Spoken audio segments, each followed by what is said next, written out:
We are in a position now to say that we will provide vulnerable Edmontonians with a warm, safe, and dignified place with embedded supports for complex health challenges and access to pathways that will ensure that they are ultimately housed permanently, ultimately have their health needs met in a more responsive and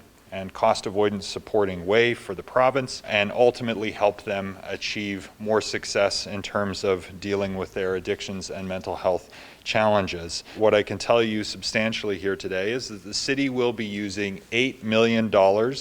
of the Safe Restart money to activate a city-owned facility as a low-barrier 24/7 accommodation space with day programming and meal service that will run until March of next year. It's important to be clear that we are using one-time dollars that the feds and the province gave to us in response to our sustained campaign for support for municipalities,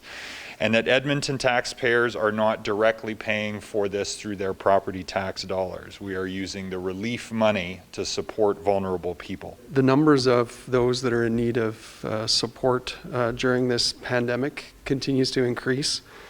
We mentioned in council today that housing agencies have housed 900 people since the pandemic has started, but we continue to see an increase in the amount that are homeless, and that's as a result of approximately 180 people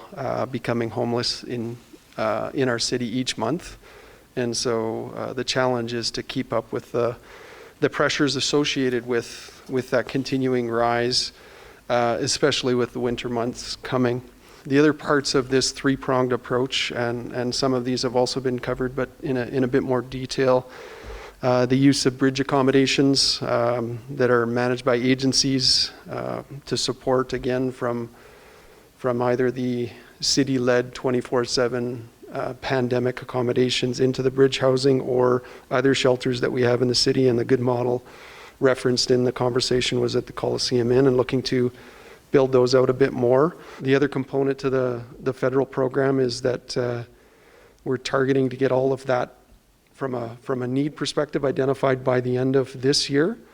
and our understanding is that there's a desire for all of that funding to be spent by the end of 2021. So it's a pretty aggressive schedule,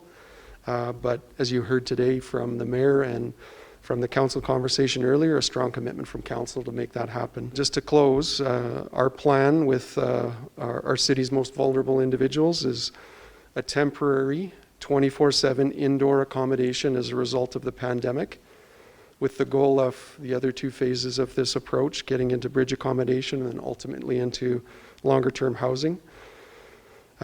We're actively looking at how we can quickly create permanent, suitable housing options for people experiencing homelessness, and we'll continue advocating for funding from other orders of government to help those experiencing homelessness in our community.